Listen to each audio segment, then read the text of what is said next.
Hello, my name is Donna Ellis, and I just want to welcome you to Active Minds Tutoring. I am a tutor. I normally tutor math, so I do 5th grade all the way up to college math, like college algebra or quantitative reasoning. I don't go any further than that when I'm doing my math tutoring. So if you got 7th grade, 8th grade math, I'm doing Algebra 1, Algebra 2. I've done some geometry tutoring, so I do that. So that's where my primary focus is with the tutoring for, math. But I'm also venturing off and starting something new where I'm tutoring younger kids, like pre-K. I want to help parents, get their kids ready for school.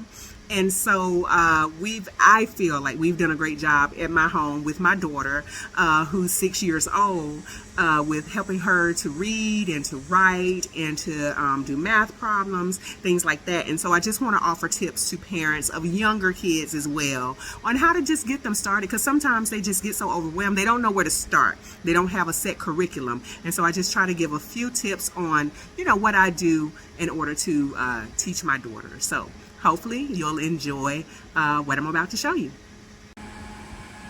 So here I have a handy dandy little dry erase board that's made like, primary paper that I work with, that because I also tutor over Zoom.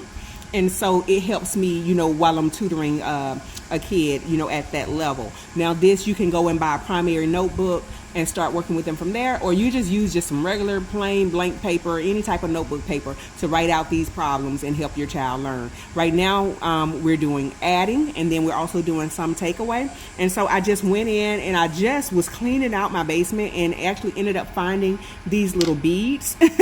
And so I pulled them, brought them outside to tutor, to help me with my tutoring session. And so what I did was I wrote the number. My kid, she that I'm tutoring, she knows her numbers. She knows how to count, so she knows to recognize the numbers. So I can tell her if I have one bead and I add 4 more,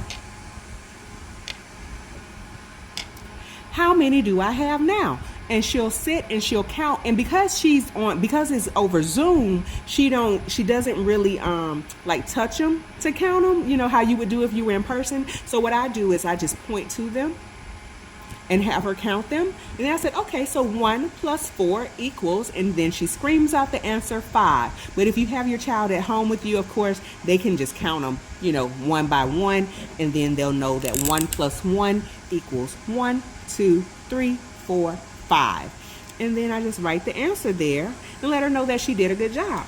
I have those blue beads, and then I also had some different color beads. So I was able to say, if I have 2 blue beads, and then I add, let me push up a little bit, and I add 2 white beads, how many beads do I have? And she'll count them, 1, 2, 3, 4. So 2 plus 2 equals 4. Right? And so that's how I taught her adding today. And so we just did, just a few problems, just to kind of introduce her to math, to adding. And we also did a little bit of takeaway. So I just cleared this off. Like I said, it's a dry erase board. I take a napkin, wipe that off, right?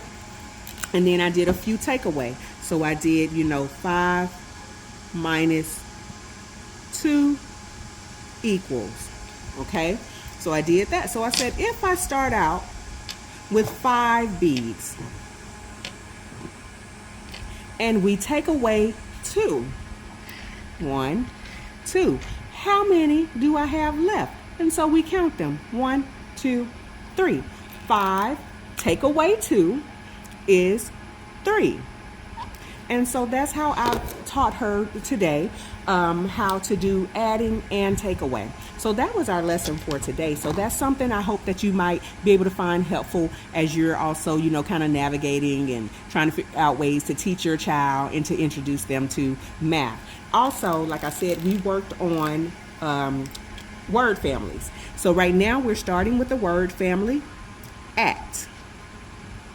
So she knows that word already. We've taught her that word. Mom is helping out. Dad, she's got good family support working with her. I know that she has a sister who's a little bit older who's also helping her.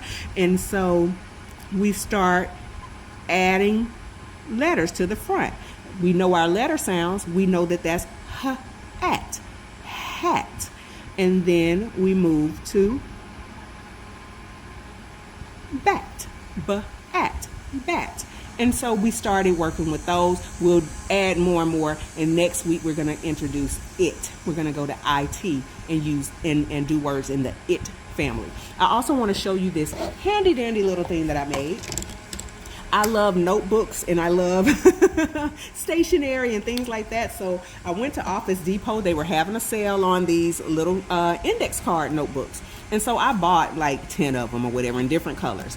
And so I was cleaning up again, found the bag with these in there, and said, I think I might be able to do something with them. So this is the idea that I came up with. Took the index cards, I wrote uppercase and then lowercase a. Then I cut them down the middle.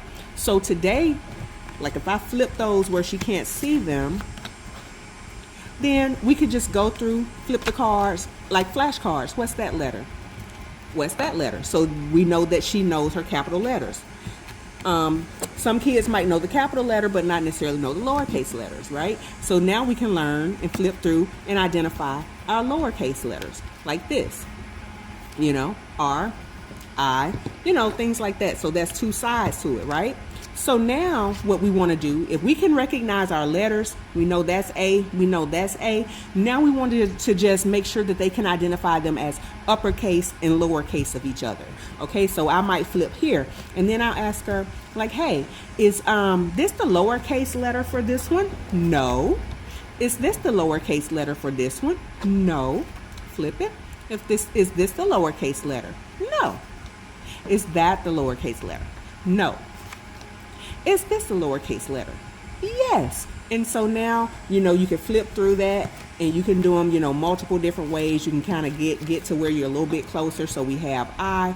Is this the lowercase letter? No. Is this the lowercase letter? No. Is this the lowercase letter? Yes. And so this is something, it's just a little note card, index card notebook that I bought. And then I just wrote those letters on there with a permanent marker, cut them down the middle. And this right here, it fits into my purse. It fits into a bag, real easy to carry around. And I think I'm going to add some words, like some sight words and stuff on here we'll do like our word family, I believe, and then work on them from there. So that's just something that you can have at home and work with your child, while you're waiting, when you're picking up food and you're waiting in the drive-thru. Hey, let's flip through some of these, something like that.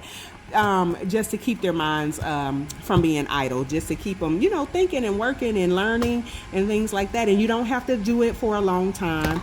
You don't have to, just a few minutes of it is all it takes. So you don't want to overwork their brains. You don't want them to lose interest, I guess is what I'm trying to say. You don't want them to lose interest. So you just want to make sure that whatever you're teaching them, you're doing it in small doses so that, you're not, you don't want them to feel a certain way about learning. You don't want them to feel discouraged. So you want to keep them encouraged. So if you see that they're starting to get a little weary or something like that, then you might want to pull back. But as long as they are excited, you want to try to keep them excited, and you want to try to just keep creating like little games similar to this. I hope that this helps you. I hope that you let me know in the comments whether you found this helpful at all.